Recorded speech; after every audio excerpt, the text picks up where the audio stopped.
Leçon 10.2, les angles et les droites parallèles. Alors, on va commencer avec un petit peu de définition. La bisectrice est une droite qui divise un angle en deux angles congruents. Le point auquel les bisectrices des angles intérieurs d'un triangle se croisent s'appelle le centre du cercle inscrit. Alors, la bisectrice, disons que je pars de l'angle B et je fais une ligne qui m'amène au côté opposé. Si je divise ceci en deux angles identiques, ça veut dire que c'est la bisectrice. Même chose ici avec A, avec l'angle A. Si je le divise en deux angles parfaits, la ligne qui a été, ou la droite qui a été créée, on appelle ça les bisectrices. Le point où les trois se rencontrent, on appelle ça le centre du cercle inscrit. La médiane d'un triangle est un segment de droite qui relie un sommet au milieu du côté opposé. Le point où les médianes d'un triangle se coupent s'appelle le centre de gravité. Alors, pour le côté AB, le milieu est F. Si je pars du milieu puis je m'en vais au côté opposé, on appelle ça donc la médiane. La médiane de l'angle B et la médiane de l'angle A, le point où est-ce qu'on se rencontre, on appelle ça le centre de gravité.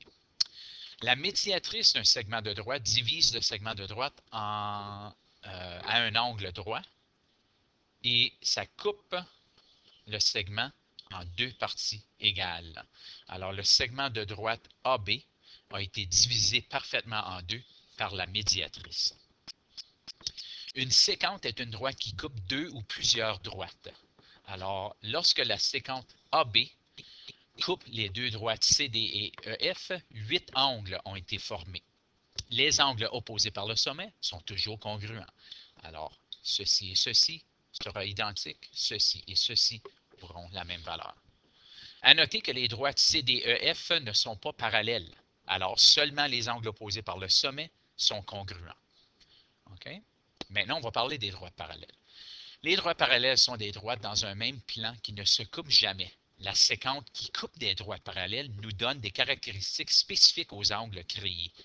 Alors, j'ai deux droites parallèles, soit AB et CD. Les flèches ici nous indiquent qu'ils sont parallèles. C'est possible qu'on voit seulement une flèche. Oups. Je vais revenir ici. On va aller choisir les faces. OK. Juste pour ne pas avoir trop d'informations, on va identifier des angles suivants. Alors, les angles alternes internes sont congruents. Alterne interne veut dire qu'ils alternent la séquente. Ils sont de un côté et de l'autre de la séquente. Et ensuite, interne veut dire qu'ils sont à l'intérieur des droites parallèles. Alors, les angles alternes internes sont congruents.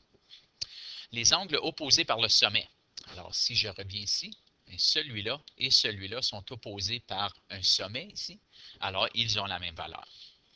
Les angles intérieurs du même côté de la séquente. Alors, je vais effacer.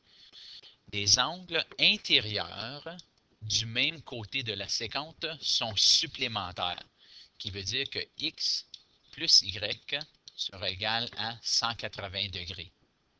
OK? Les angles correspondants congruents. Les angles correspondants sont congruents. Ceci veut dire que l'angle ici et celui-là, ce sont des angles correspondants. Ils auront la même valeur aussi. Alors, on peut commencer à voir que ceci, cela, il y a quatre angles qui sont identiques. Ensuite, Y et Y, car ils sont opposés par un sommet. Y et Y sont alternes internes. Y et Y sont pareils car ils sont opposés par le sommet. Ou ce Y et ce Y sont congruents car ils sont correspondants. Finalement, les angles plats. Alors, n'importe quel angle sur une droite sera égal à 180. Alors, ils sont supplémentaires. La figure ABC D est un parallélogramme. Le segment, puis ici c'est un parallélogramme, ça veut dire que ceci est parallèle à cela et ce segment sont parallèles aussi. Alors, la question demande, le segment AE est une bisectrice, donc cet angle et cet angle seront identiques. Quelle est la mesure de l'angle ABC? Alors, ABC, on a besoin de savoir quelle est la valeur de celui-ci. Alors, il va falloir qu'on trouve les valeurs de différents angles pour nous aider à aller trouver celui-là. Alors, premièrement, faisons 180 moins 105. 180 moins 105 est égal à 75 degrés. La raison que j'ai fait ça? Car 105 plus 75 forme un angle droit de 180 degrés. Alors, c'est la raison qu'on est allé choisir de commencer avec le 105. Maintenant qu'on a 91 et 75, on peut aller trouver quelle est la valeur manquante ici. Ça sera 180 moins 91 moins 75 qui est égal à 14 degrés. Alors, ceci c'est 14, celui-ci est 14. Maintenant, on peut aller trouver cet angle ici. 180 moins 14 moins 105 qui est égal à 61 degrés. Alors, celui-ci est 61 degrés. Maintenant, dans un parallélogramme, si ceci est 61 degrés, ceci doit être 61 degrés aussi. Car les droites sont parallèles, les quatre droites sont parallèles. On aurait pu aller trouver aussi la valeur de cet angle ici.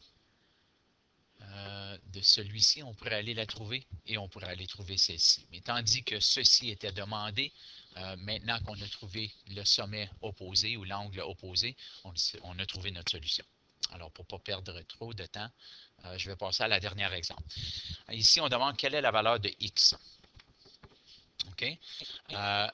Ce qui n'est pas, ben c'est évident, là, mais ce n'est pas identifié, c'est que ces deux droites-là sont parallèles. Alors, je peux déduire que l'angle ici est 96, car il est opposé par un sommet. Cet angle ici, c'est 35. Ça n'a pas bien paru. 35 degrés, car 145 plus 35 est égal à...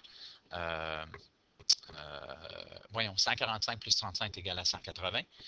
Maintenant que nous avons 96 et 35, je peux faire 180 moins 96 moins 35, qui est égal à 49 degrés. Alors, celui-ci est 49 degrés. Si ceci et ceci, ce sont des droites parallèles, on voit que cet angle et cet angle, ce sont des angles correspondants. Donc, x est égal à 49 degrés. Alors, je sais que je suis allé rapidement, mais on peut toujours appuyer sur la clé pause, la clé rewind pour revoir la vidéo. Alors, page 535 et 536 pour les problèmes à faire.